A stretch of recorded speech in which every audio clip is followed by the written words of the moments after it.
Technical View, Konseling 17 Mei 2021, jam 15:05 waktu Indonesia bagian Barat, high 1.4118 dan low 1.4077, running price 1.4094. Oke, kita lihat terlebih dulu. Tadi pagi kita sudah sempat memberikan referensi, yaitu untuk melakukan buy on dip kisaran 4075 ataupun 4090, di mana area low saat saya melakukan ataupun memberikan rekomendasi atau print itu berada di area 4094. Jadi kalau misalkan tercantum per jam 3 sore ini dia di area 1.4077, berarti area buy kita itu sudah terkena dan Anda sudah masuk di area zona buy. Nah, berarti kita akan nantikan apakah target pertama di 1.4135 itu tercapai atau tidak, atau bahkan melebihi sampai zona TP kedua. Oke, judul yang paling utama kali ini adalah terkait dengan pelemahan US dollar yang tentunya akan memberikan efek menguntungkan bagi sisi Euro USD ataupun Pound Sterling. Jadi kemungkinan kita akan lihat targetnya apakah mungkin tercapai apa tidak, beralasan baguskah atau tidak, dan penguatnya adalah kalau kita lihat dari kondisi technical di sini price actionnya kita lihat ya candlestick. Long bearish candle, kemudian ini adalah hammer, kemudian inilah bullish candle. Dan bagian bullish candle ini hanya seperempat atau mungkin setengah ya, atau sedikit di atas setengah badan dari potensi long bearish candle bullish yang kita sebut dengan Morningstar, yang berarti potensi kenaikan seharusnya sudah layak untuk terjadi untuk posisi kali ini. Jadi kemungkinan potensi buy on dip kita itu sudah sangat bagus dan sangat kuat, dan kemungkinan ancar-ancar areal biru, areal resisten 1.4154 seharusnya juga bukan menjadi penghalang. Oke, kemudian kalau kita lihat dari potensi bullish flag, ya ini masih tetap dalam bullish flagnya, berarti dia akan melanjutkan karena dia pullbacknya sudah selesai. Lalu kemudian di grafik H4-nya yang paling penting adalah Fibonacci retracement. Kemarin atau di minggu lalu dia sempat turun tapi tertahan di zona 50%, tepat di area 50% dan 1.4007. Kala itu dengan mencatatkan area terendah 1.4004. Anda bisa lihat di sini area arsir biru bertepatan dengan zona 50% Fibonacci retracement, dan seperti biasa dua area atau dua level yang bertemu di satu titik itu menandakan zona yang relatif cenderung kuat. Jadi itulah sebabnya dia langsung terpantul, dan kali ini area support 23.6%, 1.4087, dan juga secara historical Anda tinggal tarik seperti ini 1.4074. Jadi itulah alasan kenapa saya memberikan rekomendasi untuk melakukan buy di zona tersebut.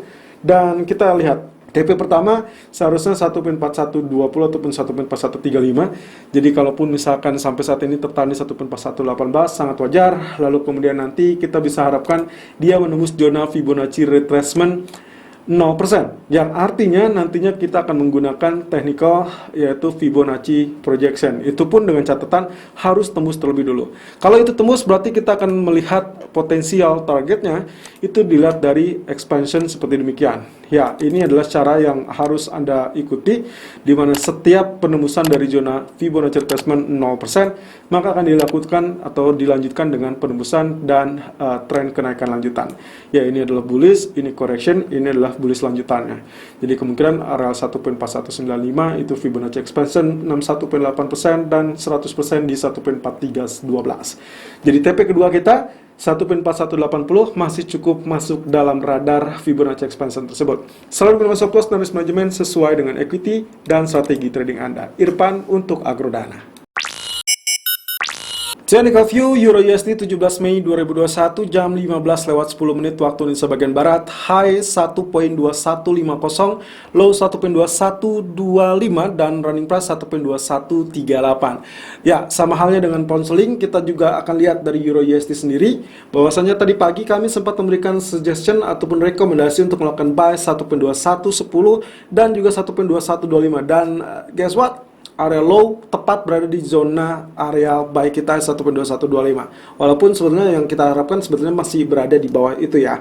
Tapi it's okay. Kalau Anda sudah sempat melakukan buy, kita akan lihat TP pertama 1.2165 tersentuh apa tidak, karena memang sangat-sangat krusial.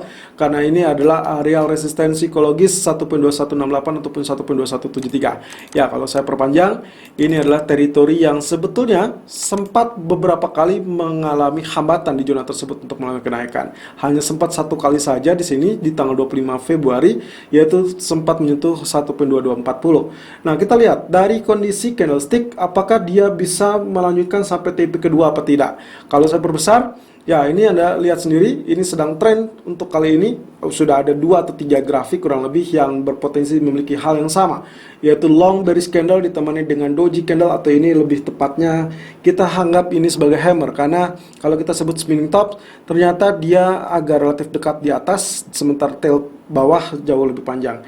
Jadi kita asumsikan ini doji candle, kemudian ini adalah long bullish candle. Nah, sebetulnya areal Morningstar yang kita sebutkan di pound sterling tadi itu kurang lebih di zonanya areal bullish candlenya harusnya tidak melewati areal bearish candlenya. Ya, tapi ini adalah equal, jadi kita asumsikan ini masih sama dan Morningstar masih tetap bisa berlaku. Tapi sayangnya tidak ideal, karena idealnya harusnya berada di bawah. Ya, kita lihat saja. Nah, kemungkinan potensinya kita asumsikan seperti ini. Jadi kemungkinan kenaikan masih akan ada, dimana lagi potensial pelemahan dari US dollar juga akan menguntungkan dari sisi euro USD. Nah, saya tetap mewaspadai potensi tergelincirnya ataupun penurunan di bawah 1.2058, karena ini akan sangat krusial. Kalau itu sampai terjadi, ya at least triggernya akan berada di 1.2078. Ya, kalau itu terjadi maka hati-hati, kita mungkin harus men-switch strategi kita. Ya, jadi kalau misalkan dia sentuh 210.258 ataupun tembus di bawah zona tersebut, kita akan menukar atau mengganti strategi menjadi area sell. Sementara di grafik 4, potensi pergerakannya lagi-lagi area sideways yang cenderung menunjukkan bahwasanya area resisten maupun area support masih tetap berlaku efektif.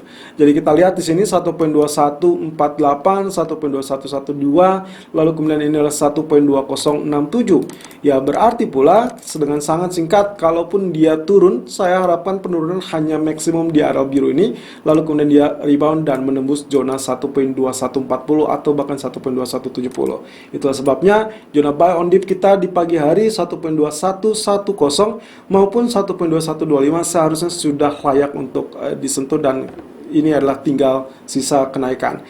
Lalu kemudian target pertama 1.2165 dan target kedua bisa diharapkan 1.220 untuk mulai muncul per hari ini.